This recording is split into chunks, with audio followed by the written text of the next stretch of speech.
मेरे चैनल में आपका स्वागत है। आज का हमारा विषय है फ्रीडरिक नीचे, खुद को कैसे खोजें, अस्तित्ववाद। हमारे जीवन, मानव सृजनात्मकता के इतिहास, दर्शन शास्त्र के सबसे महत्वपूर्ण प्रश्नों में से एक है कि हम खुद को कैसे खोज सकते हैं, हम अपने मूल्यों को कैसे परिभाषित करते हैं और अंततः हम अपने जीवन में अर्थ कैसे खोज सकते हैं।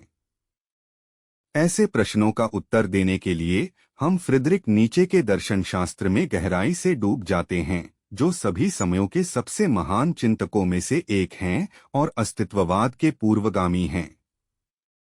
उन्हें उनके अपरंपरागत धार्मिक और नैतिक विचारों के लिए प्रसिद्धता मिली और बावजूद अपने विवादास्पद काम के, उन्होंने मानव मनोविज्ञान की सच्ची प्रकृति में महान अंतर्दृष्टि दिखाई। व्यक्ति कैसे अपने भविष्य को निर्धारित कर सकते हैं, इसके संबंध में निर्देशन लिखते हैं। नीचे ने कई किताबें लिखीं और उनकी शिक्षाओं ने कई लोगों के जीवन को आकार दिया, मनोवैज्ञानिकों से लेकर कवियों, नर्तकों से लेकर सामाजिक क्रांतिकारियों तक। नीचे के अनुसार खुद को खोजना आपके जीवन का एक सबसे मौलिक प्रयास है और इसलिए यहाँ फ्रीडरिक नीचे के दर्शन शास्त्र से प्रेरित 4 कदम हैं जिन्हें आप ले सकते हैं, जो आपको खुद को खोजने और वह बनने में मदद करेंगे जिसे आप वास्तव में बनना चाहते हैं। 1. बिल्ली भीड़ का अनुसरण न करें। नीचे कहते हैं, जिसे हमने सार्वभौमिक मूल्यों का नाम दिया है, जिसे हमने सत्य कहा है, वह हमेशा केवल उन्हीं व्यक्तियों की व्यक्तिगत अभिव्यक्तियां रही हैं जिन्होंने उन्हें समर्थन किया। नीचे ने विश्वास किया कि एक कठोर सामाजिक कोड वह बनाता है जिसे उन्होंने भीड़ मानसिकता कहा। जैसे एक पशु की भीड़, एक भीड़ मानसिकता समानता, सुविधा और अपनी जनसंख्या की संरक्षण की ओर लक्षित होती है, उसी प्रकार समाज का नैतिक संहिता व्यक्तियों द्वारा निर्मित किया गया है और फिर अन्य लोगों पर लागू किया गया है ताकि समाज मानव व्यवहार पर नियंत्रण रख सके। हालांकि यह हमें कुछ चरम मानव व्यवहारों से बचा सकता है, यह हमारी वैयक्तिकता और सृजनात्मकता को भी सीमित करता है। न केवल यह, लेकिन मानव व्यवहार का कठोर धार्मिक निर्णय कुछ व्यक्तियों को और भी विद्रोही बना सकता है, जिसके परिणामस्वरूप अत्यधिक असामाजिक रवैये और भी बुरा कार्य हो सकते हैं। यदि इन तानाशाही सीमाओं और नियमों का त्याग कर दिया जाता है और अत्यधिक कठोर हो जाता है, यदि समाज का नैतिक संहिता पर्याप्त रूप से लचीला है, तो उन लोगों को जो विपरीत विचारधारा रखते हैं, वे विशेष रूप से बलवान होने की आवश्यकता नहीं होती है जिससे वे दुनिया में उनके चाहने वाले परिवर्तन को लाने में सक्षम हों। वास्तविक जीवन में अधिकांश समय यही होता है कि नैतिकता का प्रचार एक बहुत ही कठोर तरीके से किया जाता है। यह केवल यह नहीं है कि सामाजिक, धार्मिक और शैक्षणिक संरचनाएं इसे उसी तरह प्रस्तुत करती हैं। यह अधिकांश लोगों का भी मानसिक धारणा है जो समूह से अलग होकर खड़े होने के डर में खुद को अस्वीकार करने की इच्छा नहीं रखते। इसलिए हर व्यक्ति जो बहुत ज्यादा अलग होता है, उन समूहों के प्रतिनिधियों के अनुसार वह कोई व्यक्ति होता है जो भयानक और खतरनाक लगता है। यह एक सुविख्यात तथ्य है कि लोग अज्ञात से डरते हैं और यह पूरी तरह से इस गतिविधि में प्रतिबिंबित होता है। यह हमारे दैनिक जीवन में देखा जा सकता है। चाहे यह मध्ययुगीन काल हो या आधुनिक दुनिया, यह गतिविधि हमेशा मौजूद होती है। चाहे यह गैलीलियो को बॉक्स के बाहर सोचने के लिए मार दिया जाना हो या स्कूल में जब आपके सहपाठी ने आप या किसी अन्य छात्र का मजाक उड़ाया होता है क्योंकि वह अलग और खड़ा होता है, यह सब एक ही कपड़े से काटा गया होता है। झुंड वैसे लोगों से मिलकर बनता है जिन्होंने अपनी सृजनात्मकता, सपने और लक्ष्यों को अपहरित कर दिया है और वे ऐसे हर व्यक्ति से असुरक्षित और धमकी भरे महसूस करते हैं जो उन गुणों को प्रदर्शित करता है। वे लोग परिवर्तन से डरते हैं, खुद से मानने से डरते हैं कि उनकी कुछ संभावनाएं पूरी तरह से प्रकट नहीं हुई। हालांकि वह एहसास डरवाना होता है, लेकिन एक वक्त यह अधिकांश लोगों का भी भावनात्मक धारणा होता है, जो अस्वीकार किए जाने के डर से समूह से अलग नहीं होना चाहते। इसलिए हर व्यक्ति जो बहुत अधिक अलग होता है, उन समूहों के प्रतिनिधियों के अनुसार वह कोई होता है जो डरावना और खतरनाक लगता है। यह एक सुविख्यात तथ्य है कि लोग अज्ञात से डरते हैं और यह पूरी तरह से इस गतिविधि में प्रतिबिंबित होता है। यह हमारे रोजमर्रा की जिंदगी में देखा जा सकता है। चाहे यह मध्ययुगीन काल हो या आधुनिक दुनिया, यह गतिविधि हमेशा मौजूद है। चाहे यह गैलीलियो को बॉक्स के बाहर सोचने के लिए मार दिया जाना हो, या स्कूल में जब आपके सहपाठी ने आप या किसी अन्य छात्र का मजाक उड़ाया होता है क्योंकि वह अलग और उभरता होता है, यह सब एक ही कपड़े से काटा गया है। झुंड वैसे लोगों से मिलकर बनता है जिन्होंने अपनी सृजनात्मकता, सपने और लक्ष्यों को अपहरित कर दिया है, और वे ऐसे हर व्यक्ति से असुरक्षित और धमकी भरे महसूस करते हैं जो उन गुणों को प्रदर्शित करता है। वे लोग परिवर्तन से डरते हैं, खुद से मानने से डरते हैं कि उनकी कुछ संभावनाएं पूरी तरह से प्रकट नहीं हुई हैं। हालांकि वह बोध डरावना है, लेकिन एक स्वतंत्र और प्रेरित व्यक्ति को खुद को अन्य लोगों की जीवन की गलतियों से नीचे खींचने देना नहीं चाहिए। बजाय आपको अपना अपना रास्ता जाना होगा, झुंड को पीछे छोड़ना होगा और फिर ऐसी रोशनी चमकानी होगी जिसे नजरअंदाज नहीं किया जा सकता। आप इसे उन नकारात्मक आवाजों को सवाल करके और चुप करा के शुरू कर सकते हैं जिन्हें आपने जब आप छोटे थे तब अंतर्निहित किया था। चाहे वह एक माता पिता हो, एक कठोर शिक्षक, एक नार्सिसिस्ट पार्टनर, यह मायने नहीं रखता जिसने भी आपसे कहा कि आप वो सब नहीं कर सकते जो आप चाहते हैं। शायद उसने आपसे इसलिए ऐसा कहा क्योंकि वे आपकी सफलता से डरते थे, क्योंकि इससे उनकी हर बुराई सामने आ जाती। तो उन्होंने आपकी व्यक्तिगतता को सीमित करना चाहा और आपको झुंड में वापस खींचना चाहा। साथ ही मजबूत मन और साहसी होने से आपको अपने आराम के क्षेत्र से बाहर निकलने की डरावनी भावना सहन करने में मदद मिलती है, चूंकि यह वहीं का हिस्सा है जो आप वास्तव में हैं। 2 स्वखोज की कठिनाई को अपनाएं। नीचे के शब्दों में खुद का मालिक बनने के लिए देने वाली कोई कीमत बहुत अधिक नहीं होती। हमारी सहज और सहज प्रतिक्रिया है सभी पीड़ा और यातना से बचें। तकनीक और सरलता से सब कुछ प्राप्त करने की हमें अकृतज्ञ बना दिया है और हम भूल गए हैं कि यातना जीवन का अभिन्न हिस्सा है। हालांकि नीचे के अनुसार यह सिर्फ जब हम जीवन की चुनौतियों का सामना करने के लिए तैयार होते हैं तब हम आध्यात्मिक रूप से विकसित हो रहे हैं। 1873 में जब वह 29 वर्ष के थे, नीचे ने इस मूलभूत प्रश्न पर बात की कि कैसे हम खुद को एक सुंदर निबंध में पाते हैं, स्कोपेनहावर एज एजुकेटर के नाम से। इस निबंध में उन्होंने यह तर्क दिया कि अगर किसी को इच्छा हो इस जीवन में कोई बनने के लिए, अपनी क्षमता को अधिकतम करने के लिए उन्हें मुश्किल रास्ता लेना होगा जो अक्सर एकांत की ओर ले जाता है। एक अकेला होना आसान नहीं है, लेकिन यह एक है। खुद का मालिक बनने के विशेषाधिकार के लिए कोई कीमत चुकानी पड़ेगी। खुद को जनजाति से अधिक प्रभावित होने से बचाने के लिए आपको खुद को दूसरों से दूर रखना होगा। आपको स्वतंत्रता की कोशिश करनी होगी और इसका परिणाम आपके जीवन में गंभीर कठिनाइयां हो सकती हैं। आपको आसान पथ लेने से इनकार करना चाहिए और आपको अपने आप को होने की आजादी प्राप्त करने के लिए एक खोज में कूदने का फैसला करना चाहिए, चाहे वह कितना भी भयानक क्यों न हो। आजाद होने का मतलब भी है कि सभी से आजाद होना। शारीरिक और मानसिक आवश्यकताओं से।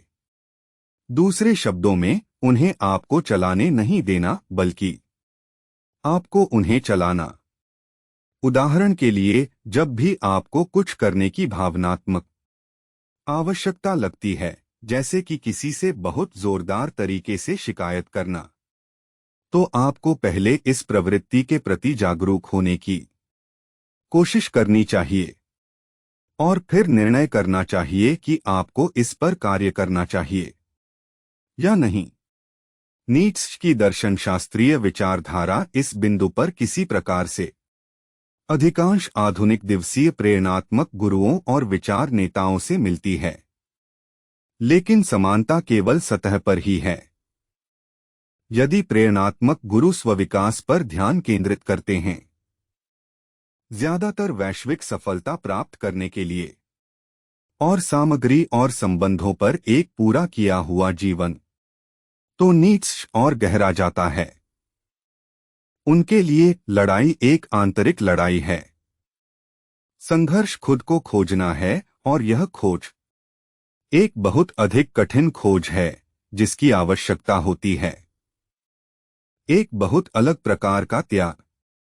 उदाहरण के लिए, यदि एक प्रेरणात्मक गुरु सिखाता है आपको अपने व्यापार के लिए निवेशकों को आकर्षित करने के लिए अधिक आत्मविश्वासी बनने के लिए, तो नीट्शे आपको पहले विश्लेषण करने की सिखाता है, अपनी आत्मविश्वासी होने की इच्छा का मूल कारण।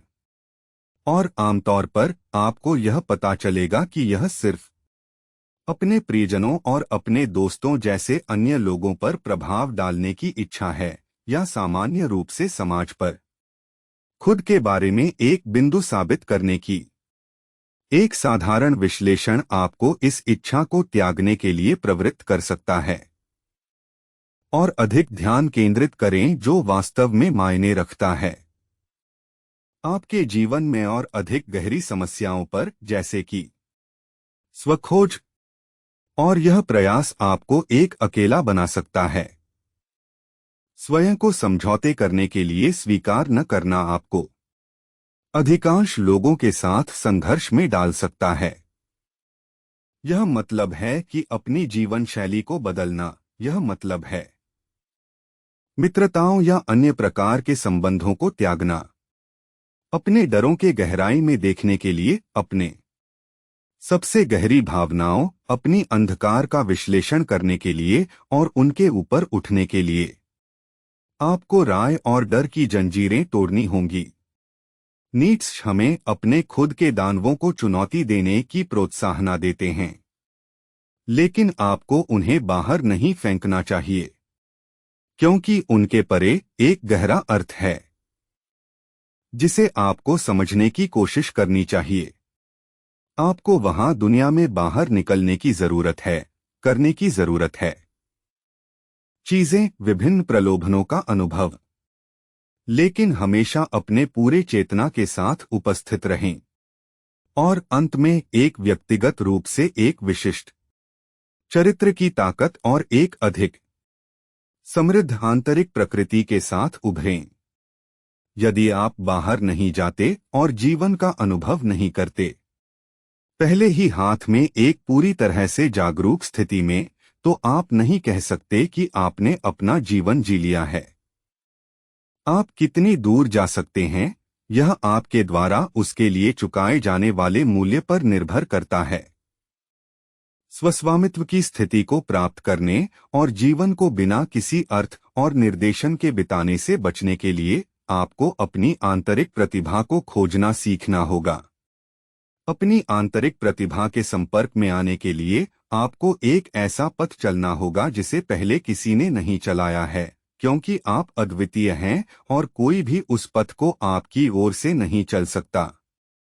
खुद को खोजना अपनी अद्वितीयता को खोजना है, वह अद्वितीय मूल्य सेट और वे चीजें जिन्हें आप सच में प्रेम करते हैं और जो आपका प्रतिनिधित्व करती हैं। वहां हाँ कहें जो आपको अर्थ देता है। नीट्शे का उद्धरण देने के लिए, जिसके पास एक क्यों होता है, वह लगभग हर कैसे को झेल सकता है। नीचे का दर्शन यह प्रस्तावित करता है कि हम अपने जीवन में जो कुछ हमें अर्थ देता है उसके लिए हाँ कहें वे चीजें जिन्हें हम व्यक्तिगत रूप से मूल्यवान समझते हैं। भूतकाल में सब कुछ का अर्थ भगवान द्वारा सुनिश्चित था। हालांकि नीचे के अनुसार एक तेजी से बढ़ती धर्मनिरपेक्ष और वैज्ञानिक समाज में कोई अब अर्थ ढूंढने के लिए धर्म की ओर मुड़ नहीं सकता। उन्हें यह चिंताजनक लगा क्योंकि सामान्य व्यक्ति निराशावाद की ओर आकर्षित होता, जिसका अर्थ होता है सामान्य उदासीनता और जीवन में अर्थ ढूंढने के लिए अनिच्छा बिना मदद के। तो वह हमें 3 समाधान प्रदान करता है जो हम व्यक्तियों के रूप में अपने जीवन में अर्थ ढूंढने के लिए प्रयास कर सकते हैं। उनका पहला सुझाव धर्म को दर्शन, कला, संगीत, साहित्य, थिएटर और मानव विज्ञान के अन्य हिस्सों के साथ बदलने का था जो हमें समान लाभ प्रदान करते हैं। मानविकी हमें हमारी पीड़ाओं, हमारी कोशिशों का प्रसंगीकरण करने की क्षमता प्रदान करती है और एक मौका हमारे जीवन को हमारे चारों ओर वाले लोगों से बहुत अलग नहीं देखने का। वे हमें यह सूचना दे सकते हैं कि हमें सभी का सामना करना पड़ेगा, समस्याओं का सामना कैसे करें। हालांकि यह महत्वपूर्ण है कि हम उन्हें जीने के लिए एक उपकरण के रूप में देखें, न कि केवल एक शैक्षिक अध्ययन। इतिहास पढ़ना न केवल तथ्यों के लिए, लेकिन उन तथ्यों से हमें क्या बताया जाता है उन्हें देखने का एक तरीका। अपने आप को शिक्षित करने का या दुखद घटनाओं की सुंदरता को देखने और समझने के लिए दुखद नाटक देखने। यदि मानविकी आपको रुचि नहीं रखती है तो नीत्शे एक दूसरा विकल्प बनने का सुझाव देता है जो एक यूबरमेंश है। एक यूबरमेंश एक ऐसा सुपरह्यूमन है जो अपना अर्थ और मूल्य बनाता है बाहरी प्रभावों के बिना। ऐसा व्यक्ति जीवन के अर्थ की समस्या को सिर्फ अपने अर्थ को आविष्कार करके और उसकी पूरी जिम्मेदारी लेने से पार कर सकता है। नीचे के अनुसार केवल कुछ पुरुषों ने यूबरमेंश बनने के करीब आए और वे थे Julius Caesar, Napoleon Bonaparte, Buddha और गोथे। हम इंसानों के लिए हमें उम्मीद है कि कुछ अर्थ मिल सकता है। अंदर देख कर और मूल्यांकन करने में कि हम वास्तव में क्या चीजें मूल्यवान समझते हैं और कौन सी चीजें हम केवल इसलिए कहते हैं कि हमें पसंद है क्योंकि समाज हमें ऐसा कहने के लिए कहता है। नीचे मानवता के मानसिक विकास को एक कभी ना बढ़ने वाली कहानी के रूप में देखते हैं और एक जिसमें हमें भाग लेना चाहिए। यदि एक सुपरह्यूमन बनना आपकी मूल्यवान चीज नहीं है तो नीत्शे एक अन्य तरीका सुझाव देते हैं अर्थ खोजने का, जो अपनी जिंदगी से प्यार करना है चाहे उसमें कुछ भी हो। अमोर फटी, भाग्य का प्यार नीत्शे का एक सबसे दिलचस्प विचारों में से एक है और जो हमें बहुत सारा सांत्वना दे सकता है जब हमें इसकी सबसे ज्यादा जरूरत होती है।